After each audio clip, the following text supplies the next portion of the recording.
3 years after my wedding was supposed to happen, I opened a single photo on my phone that changed everything I thought I knew about my life. It was a quiet Sunday morning in March 2026, 9:17 a.m., and there they were, my ex-fiancé Ryan and my best friend Lauren, half-dressed in a hotel bed, time-stamped the night before I was supposed to marry him. The message with it said only 4 words: "You deserve to know." My hands shook so hard I almost dropped the phone, but instead of breaking down, I felt this strange, cold calm wash over me. Because the truth wasn't just that they slept together the night before my wedding. The truth was that Lauren had spent 3 full years comforting me, crying with me, telling me Ryan was trash while she was secretly the one who destroyed my life. And when I finally realized what she had done, I didn't scream or confront her. I did something much quieter and much more devastating. But to understand how I got to that moment, how I turned betrayal into power, you need the full story.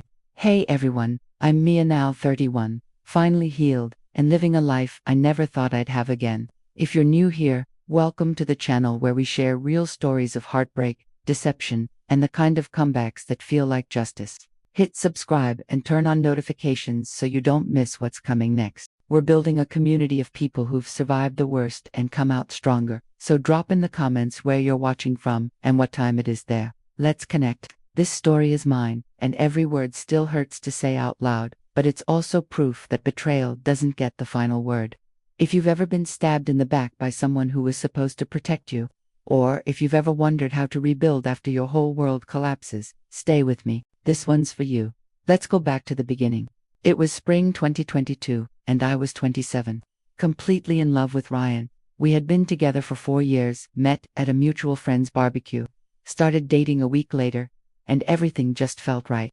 He was kind, funny, ambitious, the kind of guy who remembered little things like my favorite coffee order and brought me flowers just because it was Tuesday. My best friend Lauren had known me since we were 12. She was the loud, confident one, always dragging me to parties, always telling me I deserved the best. She was thrilled when Ryan proposed. She helped plan the wedding, picked out my dress with me, and cried when I tried it on. I trusted her with everything.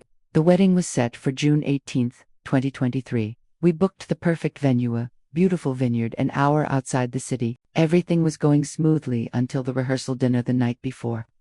Ryan was acting strange, distracted, checking his phone more than usual. I asked if he was okay, and he smiled, saying he was just nervous. Lauren pulled me aside and told me not to worry, that guys get cold feet sometimes, and she would talk to him. I believed her. I went to bed early at the hotel, excited for the next day, but the morning of the wedding, everything fell apart. Ryan texted me at 7:14 a.m., "I can't do this. I'm sorry." No explanation, no call, just those words. My bridesmaids found me crying in my robe, makeup ruined, veil still in the box. Lauren was the first one there. She held me, told me he was a coward, and said I was better off. The guests were already arriving. My parents were devastated. I had to face everyone and tell them the wedding was off. It was the most humiliating day of my life. For months afterward, I was a mess, couldn't eat, couldn't sleep, kept replaying every moment, wondering what I did wrong. Lauren was my rock. She stayed over almost every night, brought food, watched movies with me, told me Ryan was trash, and I would find someone better. Slowly, I started to heal. I moved to a new apartment, focused on my job as a graphic designer, and even started dating again after a year. Life was getting better. Then came the photo 3 years later, out of nowhere. I stared at it for a long time. Ryan and Lauren. The date on the photo was June 17, 2023, the night before my wedding. They were in a hotel room together, the same hotel where my bridal party had stayed.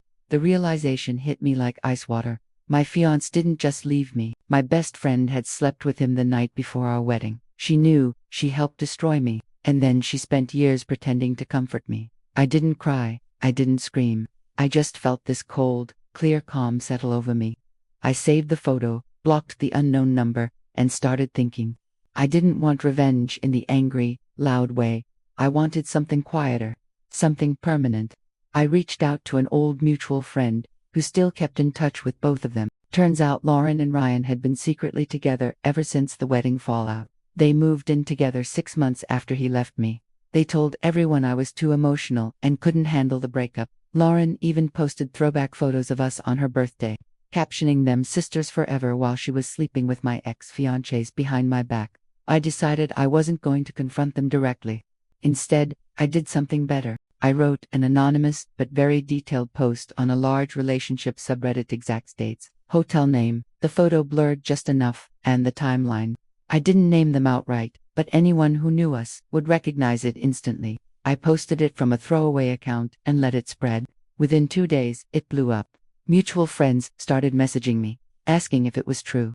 Lauren's sister reached out in tears, saying Lauren had admitted everything and was falling apart. Ryan lost his job. Turns out one of his co-workers saw the post, recognized the hotel from a company event, and reported the morale issue to HR. Their perfect little life started crumbling. A month later, I got a long email from Lauren full of apologies, excuses, saying she was young and stupid, that she never meant to hurt me, that she still loved me like a sister. Ryan sent one too, said he regretted everything, that Lauren manipulated him, that he wanted to explain. I didn't reply to either of them. I just forwarded both emails to my lawyer and asked for a cease and desist letter. They stopped contacting me after that.